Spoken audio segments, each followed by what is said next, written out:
We're going to get started now because we're going to try to get our presentations in before a few of you who have informed me have to leave at 1 o'clock. So if it seems like we're going like gangbusters, it's because we are. All right, I am Lori Takao from the Accessibility Resources Center. We are going to be laying quite a bit of information on you, but not to worry. We have media production here who is recording the proceedings, and once they are processed and closed captioned, they will be available along with all the slide decks on our campus course, Accessible HSU, where you can self-enroll. Now there is quite a bit more information also available on Accessible HSU, so I highly recommend taking a glance when you get a chance. Thank you so much for coming to our little seminar. This is a multi-departmental effort, you probably can tell, sponsored by the Offices of Diversity, Equity, and Inclusion, as well as Information Technology Services. Our presenters are from the CTL, they're from the SDRC and the ARC, and they will be introducing themselves shortly. Before we go any further, as always, there's paperwork, there's administration, and you will notice on your table there's a few items, and not the chocolate. I'm sure you noticed the chocolate already. Okay, we have our program, a couple sheets there with our program on it, so it'll give you an idea what's going on. But we also have the all-important post-survey. We really appreciate your help in improving what we're doing and also giving us ideas about what we need to do in the future. And to sweeten the pot, in exchange for your completed post-survey, we will give you a raffle ticket that gives you a chance at winning one of our 3 raffle prizes up here, donated by Raina and I, because you guys are just that good. Okay. All right, so for those of, I know many of you in the room, but for those of you who I don't know, my name is Cassandra Tex, and I'm the Assistive Technology Specialist with the Student Disability Resource Center. I work with students with disabilities and with the technology that they use. So today what I'm going to discuss is Accessible HSU and the Accessible Technology Initiative, universal and or inclusive design, and the basic services of the Student Disability Resource Center. Before I begin, though, I want to start off with this continuum, and we're going to see this several different times during my portion of the presentation here. There's an accessibility continuum. On the far left is where we have accommodation, which means that the environment, the curriculum, whatever, may not be accessible from the get-go, and therefore students with disabilities may need accommodations in order to participate fully in the activity. On the far right of the spectrum is accessibility, or universal design for learning if we're talking about curriculum. And basically what that means is things are accessible at the get-go and accommodations may not be necessary. And of course with the continuum, you can land anywhere in there, and then we just move on from there. But again, we will be revisiting this image again. Excuse me. I want to first start with, with Accessible HSU. And not to necessarily focus so much on the Accessible Technology Initiative, but just to explain that this is a campus-wide institutional effort to make sure that we're accessible. It goes everywhere from facilities to the curriculum to the documents that we as staff members make and post to the website, distribute to our customers, to our students, whoever it may be. It's a whole institutional-wide effort. And I don't necessarily like focusing on the ATI, if you will. I mean, let's just think of it more broad as a movement. Let's make this campus accessible. So that's where Accessible HSU is coming from. Now there is the Accessible Technology Initiative, which stems from Executive Order EO 926. And in a nutshell, I'm going to grossly understate what this is, but essentially, many years ago, several campuses got sued. Several CSU campuses were sued for not providing accessible materials in a timely manner, accessible facilities, etc. The Chancellor's office stepped in and said, time out, we need to correct this, and as a system-wide initiative, said we're going to develop this accessibility Accessible Technology Initiative, which focuses on purchasing, on instructional materials, and on web, making sure that they're all accessible and just kind of moving all the campuses forward. There's a lot of reporting to it, which is also part of making sure that if there is a complaint, we can go back to this documentation and say, we're doing our best, we're making diligent efforts in moving forward, etc. So that's basically what the ATI is. And again, I mentioned it before, it's an institutional responsibility. And again, from anything that we're purchasing, any electronic equipment or software that we're purchasing, facilities, the curriculum, etc., all an institutional-wide responsibility, not just SDRC, the Accessibility Resources Center that converts documents, etc. So there are various roles for us all across campus. And the faculty's role in Accessible HSU is ensuring that their instructional materials are accessible as possible at the time of distribution, at the time of use, etc. And so now we're going to go into that a little bit. Here's our favorite continuum coming up here. So this is a faculty's role in Accessible HSU. Again, it's making sure that we're on the right-hand side of this continuum, ensuring that at the time that the materials are used in your courses, that they are accessible from the get-go. And so accessibility on the right, far right, means accessible instructional materials. Some of the things faculty can do to ensure that their curriculum and their materials are accessible are to ensure the timely adoption of textbooks. Around October and around March, faculty will be getting notifications from the bookstore saying that it's now time to figure out what books you're going to be using for the following semester. And it's very, very important that you adhere to those timelines. At the time of registration, the bookstore or your adoption of textbooks should be in, because when students with disabilities who need accommodations register for their courses, some of those accommodations can take a long time to implement. And specifically, I'm talking about what happens in my area. And basically, I convert print materials that are required or recommended in your courses, I convert those into electronic format. Some books are 1,200 pages long, some books are 100 pages long. And if I have to literally cut up and scan a book, it does take some time. So that's why it's very important to ensure that you do adopt your textbooks at the time, at the deadline that the bookstore wishes.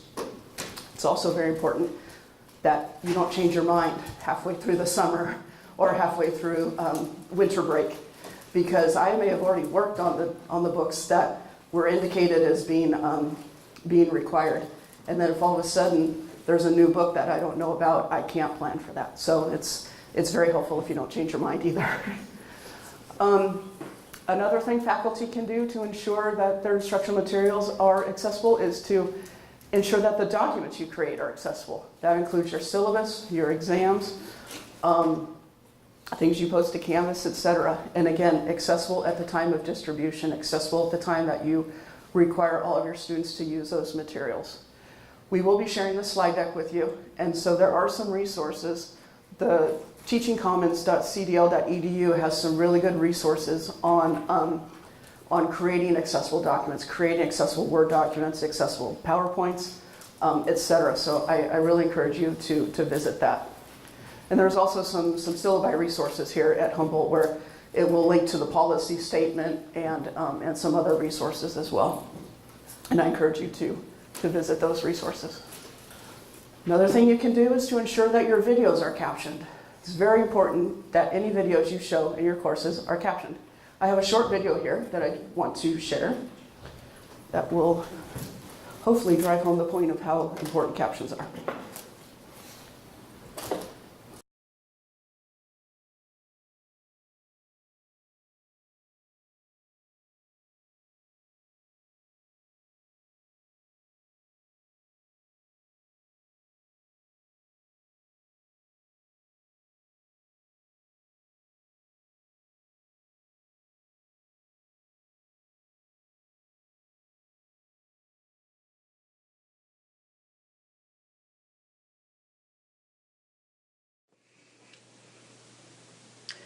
Why is it important to provide accessibility to your course materials and instruction?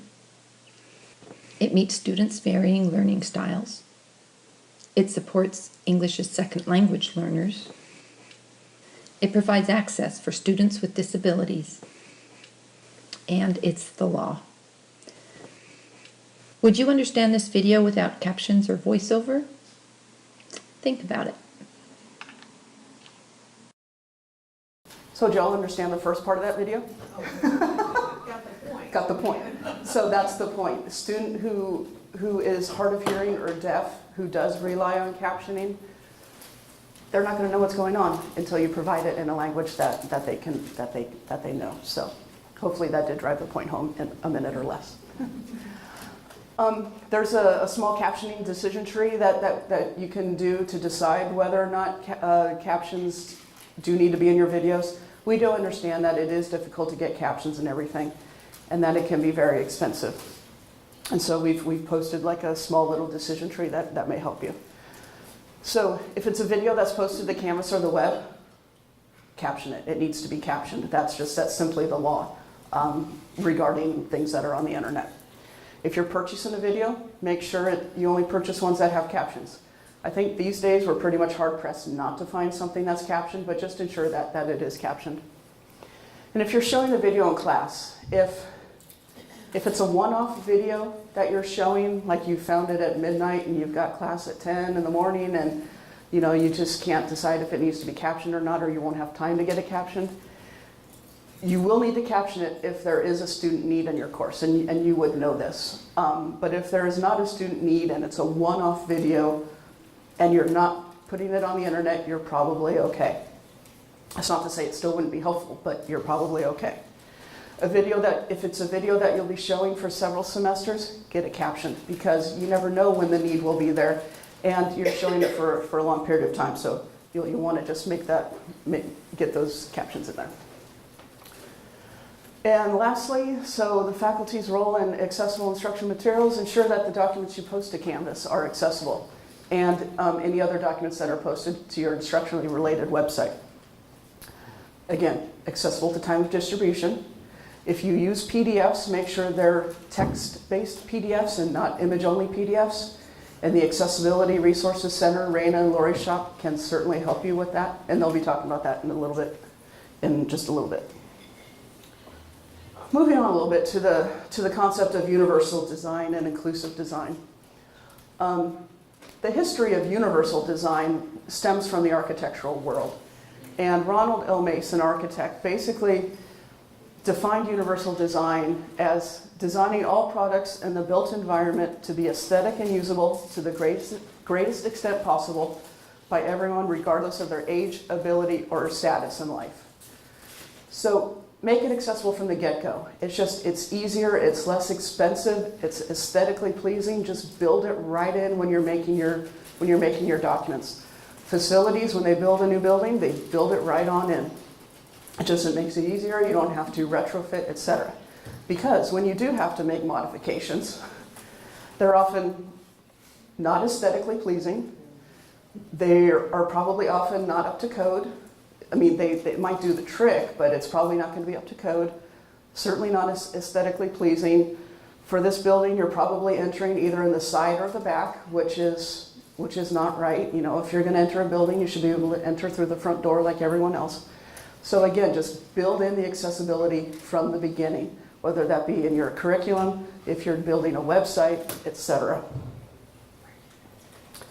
The concept of universal design for learning stems from universal design, but it extends it into the educational environment. So it's an approach to curriculum that minimizes barriers and maximizes learning for all students. And essentially, UDL, or Universal Design for Learning, equals learning opportunities for all. And I have another short video. It's a little bit longer than the previous one. Okay, so I only have 8 minutes, so I'm going to just refer you to this. Basically, it's encouraging you to think about the different ways you present your materials, different modes of presentation. Having your students respond in various different ways. Maybe they can make a video, maybe they want to write a paper, maybe they want to do an interpretive dance, whatever they may want to do to get the point across that they're meeting the learning objectives. I encourage you to visit this resource. It's much more eloquent and direct than what I just said, but essentially, again, make everything accessible from the get-go. Here's our favorite accessibility continuum again. So again, UDL, it eliminates the need for some accommodations. Again, because you're making it accessible from the get-go, and therefore more people are going to be able to use your materials and therefore will not need accommodations. I really love this particular graphic. We've probably all seen the equality versus equity. So the equality on the left is showing people of various heights trying to look over a fence, and they're all given the same size box to stand on. Well, the shortest person there still cannot see over the fence. Equity is giving the person with the challenges some more boosts so that they can effectively participate. But on the far right, justice, or what I'll call inclusive design or universal design, it's removing the barriers from the environment altogether. It's changing the fence so that you can actually see through it, and therefore nobody actually needs a box or an accommodation to view the, what would that be, to view the soccer game. So again, we're leaning towards universal design here. I disagree with the middle one. You But do? That's not affirmative action, equity. I agree. Okay. Yeah, I just, and I don't, I don't want to go off into the rails there, because we're short on time. Okay. We can do a sidebar. Okay. Yeah. I do. Can we agree to focus on the right, though? Yeah, in my world, we call that liberation, but I like justice too. Yeah. Yeah. All right. So just very, very quickly, I thought this was a really good example of universal design. You may have seen the OXO products of kitchen gadgets.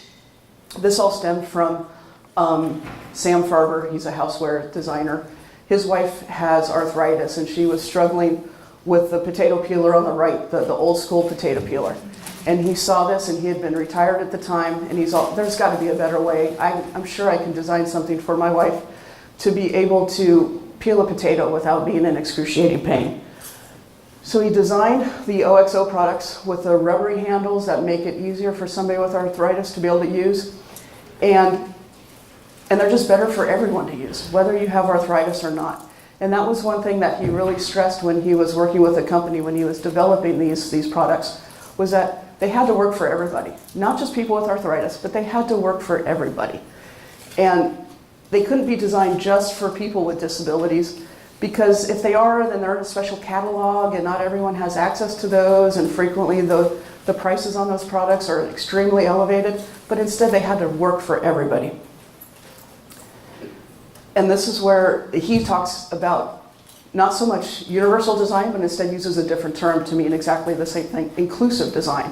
And I kind of like inclusive design a lot better than universal design. I think it's a little bit more descriptive. Sam was also, the product can't be stigmatizing. And again, identifying it as something that's accessible for a specific population, prevents somebody who might otherwise use it from using it, because, oh, that's just for somebody with arthritis, or that's just somebody with a disability. I can't use that. But instead, these products worked for everybody. So moving along just quickly to the basics of the Student Disability Resource Center and our services. So our services are for students with disabilities, and we are on the left of that spectrum. That's because we are assisting students who, because of the barriers in the environment, the barriers in the curriculum, the barriers, wherever there may be, we're providing accommodations to them so that they can effectively participate in their class and activities, etc. And so we're on the left of the spectrum. We serve students with permanent and temporary disabilities, and the accommodations for students are approved on a case-by-case basis, and they're based on documentation that they provide on their disability, as well as an interactive interview. Just quickly, some of the services we offer, they're all listed here. They ranges from alternative formats to transportation, note-taking, assistive technologies, extended exam time, etc. All these things that we need to provide to students with disabilities so that they can effectively participate in their courses. So when you have a student with a disability in your course, we will let you know when the student requests services from us. The SDRC will provide you with documentation of services that the student is approved for. We will not share disability information with you. unless we have a release of information from the student. We just simply can't talk to you about the student's disability. We can talk to you about the accommodations and how to provide them, but we can't talk specifics about disabilities unless we have a release from the student. We'll only share services with you that the student is approved for if they involve you. For example, if somebody has a housing accommodation, whatever it may be, they need a single room, they can have an emotional support animal, etc. We're not going to tell you that. We're just going to let you know the services that are going to involve you. And this is a big one. Only accommodate a student if you get paperwork from us. You may have students who randomly come up to you and say, you know, I have a disability, I'm entitled to extended test time, I get like triple time. Ask for documentation. Don't accommodate if you don't get that from them. You're not cutting off access to the student. They need to come through our office and we need to communicate with you so that everything is all legit. So ensure that, yeah. I'm sorry, I may need to wait till I end to ask this, but if a student feels that they do need additional accommodation, but they don't have any documentation, is that a process that you can provide in your office to assess them and have them get their diagnosis? Well, yes and no. Send them to our office. They'll work with our counselors, our disability counselors, disability advisors. I'm not sure what we're calling ourselves anymore. Just have them come into the office. Have them come into the office. They'll sit down with somebody, talk about their needs, and they'll move forward from there.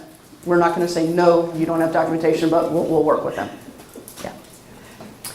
And then if you have any questions on particular accommodations, like you're not sure how to provide them or exactly what they mean, give us a call. And we're in, as Dan, our director, says, we're in the field of dreams. We're in the, I call it the trailer park, but field of dreams.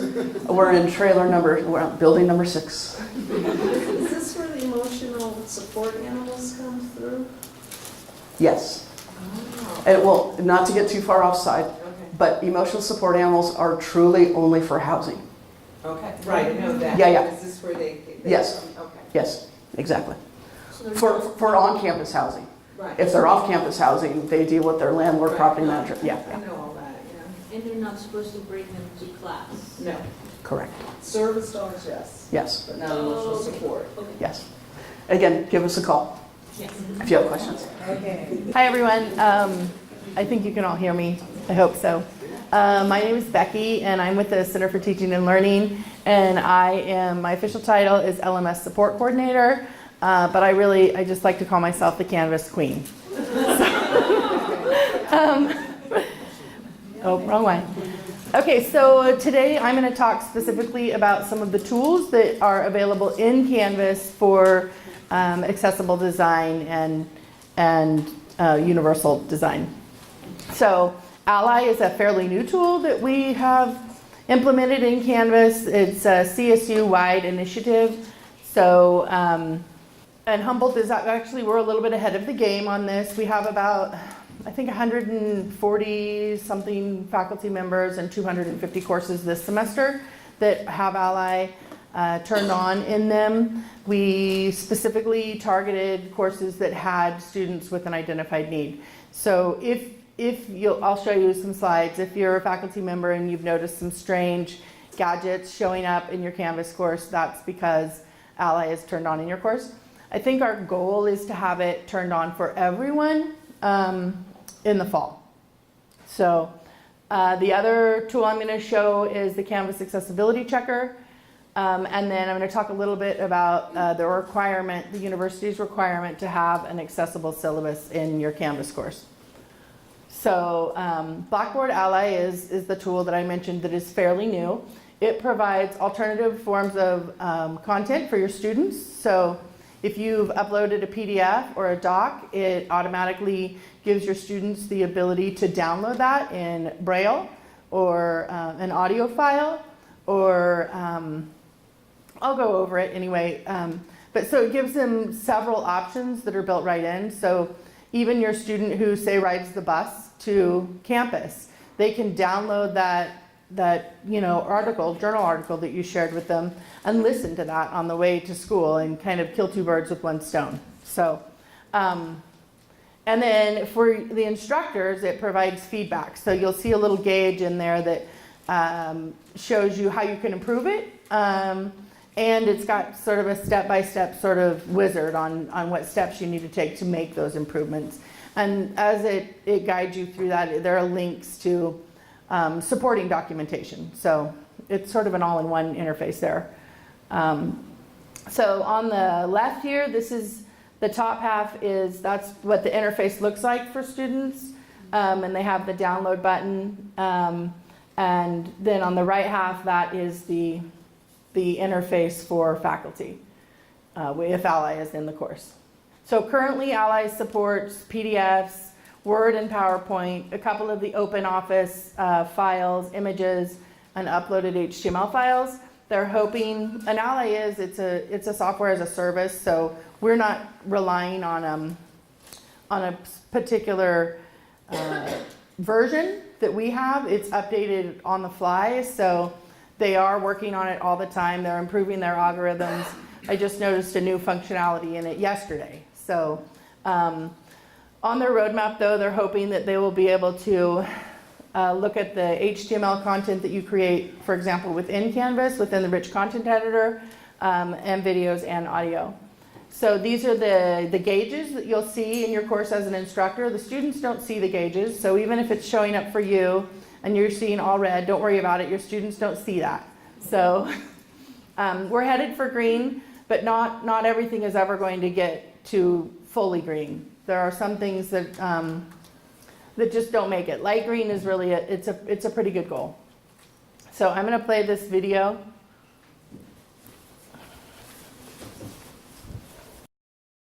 Let's take a look at feedback and guidance for instructors in Ally. First, we want to look for a score indicator. When you upload a file to your course, Ally checks and scores each one, then indicates how accessible the file is.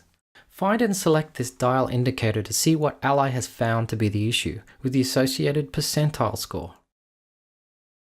Then, learn about the issue and how to fix it. Ally provides consistent information in what the issue is, what it means to fix it, and how to address each accessibility issue. All guidance information and actions like upload new file is presented in the same view or interface. Lastly, update the file and improve the score.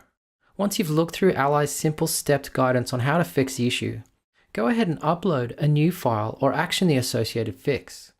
In doing so, Ally will show a higher score and/or other ways to further improve the file. For more information about Ally, please visit ally.ac or join the user group at usergroup.ally.ac. And then this second video is the view from the student's perspective. Accessing alternative accessible formats for students in Ally is really simple. Log into your online course system and navigate to a particular course and content you'd like to download in another format. The choice of formats may include tagged PDFs, EPUB, HTML, which can be viewed in browsers, electronic braille, and audio. Once listing content and materials found in your course, look for a down arrow near the title of each item. There a drop-down will appear with an option to select accessible versions. This will open in a modal window. Alternative formats to course content can prove useful in many ways. While tagged PDFs and electronic braille alternatives meet direct accessibility needs, other formats may work well for various situations or learning styles. For more information about Ally, please visit ally.ac or join the user group at usergroup.ally.ac. That was just sort of a quick overview of what Ally would look like in your course. If you are not seeing the Ally indicator, but you are interested in having it turned on, just call our office. It is something that at this point that has to be turned on one course at a time. It's not available globally. So if that's something that you're interested in and you don't have it, or if you've got it in one course but you want it in all of your courses, just give us a call. So the next thing I wanted to show is the Canvas Accessibility Checker.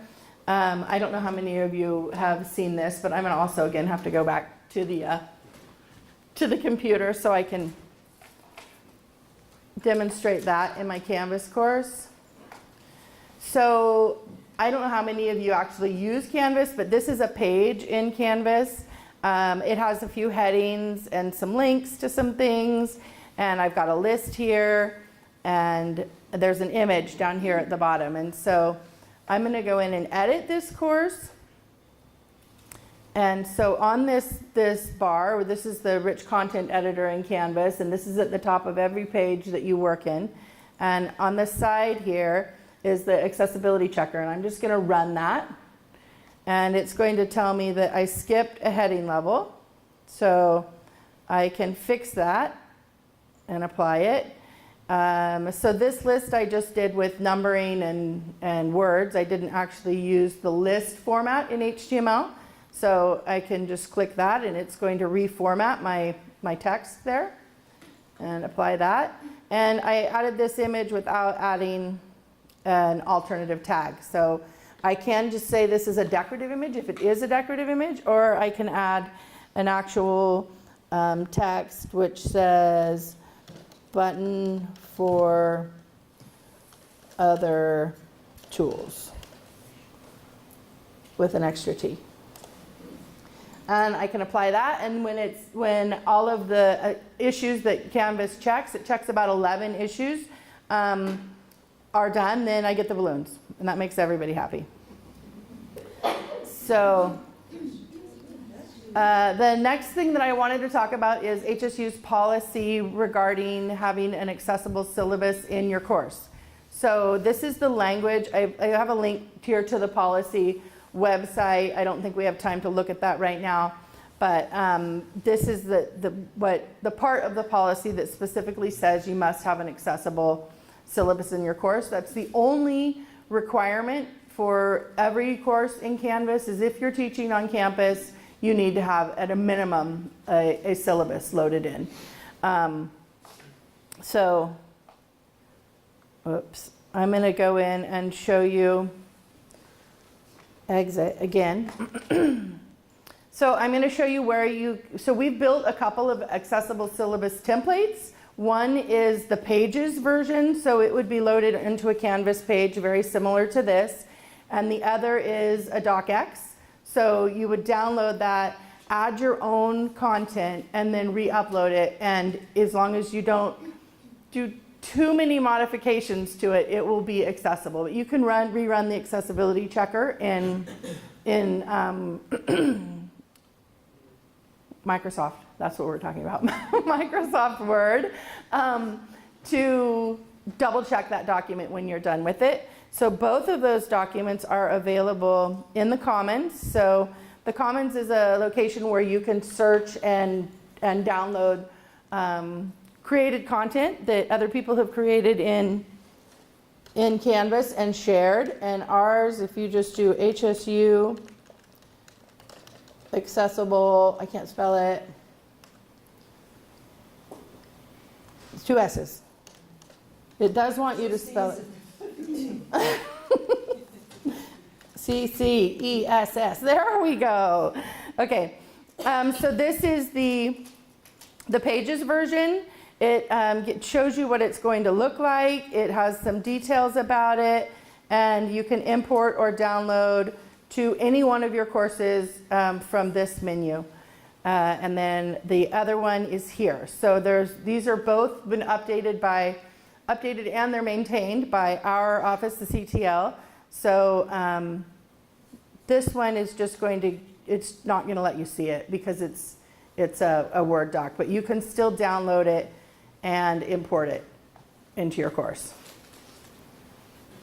So that's pretty much it for Canvas-y accessibility tools. I hope that helps you, and if you have any questions, you can always ask us.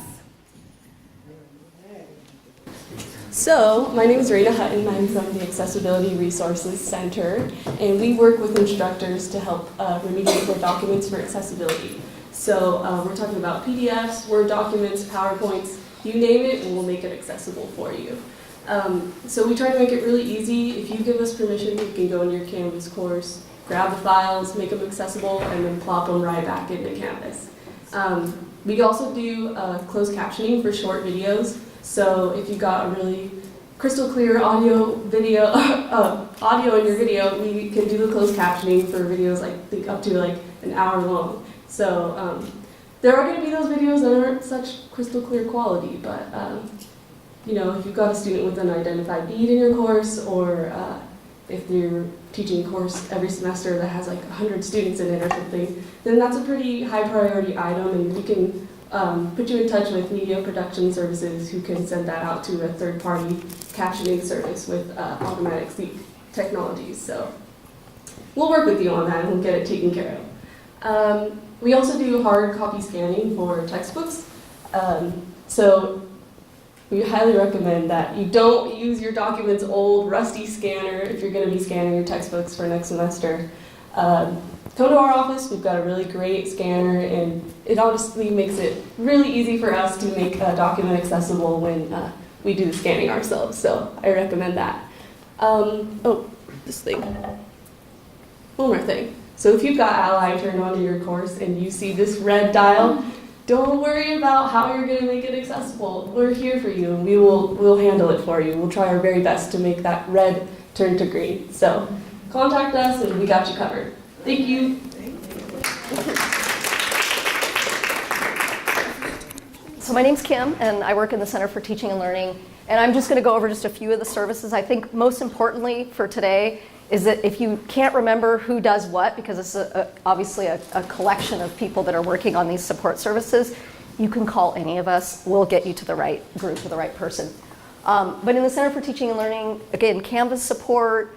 We also are sort of the home of the Ally implementation, which makes sense because that's integrated into Canvas. And then just some other extended work that we do is exploring teaching and learning and technology, so thinking about the interplay of all of those. And the universal design aspect, which we have instructional designers in our center that can help you in terms of your course design and thinking about how you can make that more universally inclusive. And then we have a lot of programming. I actually only mentioned a few here, but some of our professional learning communities, faculty learning communities. We have a mid-semester feedback program. If you haven't taken part in that, that's actually ongoing right now. And then I made a little plug at the bottom, and that is we're having our Teaching Excellence Symposium at the end of this month, since today is the 1st of March. And so we encourage all of you to submit a proposal and participate as well. So any questions, let us know. So we've actually seen this before, but again, just our services that we offer, anywhere from alternate formats to transportation on campus. If you have questions on how to get them implemented or what we're actually asking for you to help accommodate the student with, just let us know. Campus Events Field, Trailer Park, number 6, Field of Dreams. All right. Thank you so much.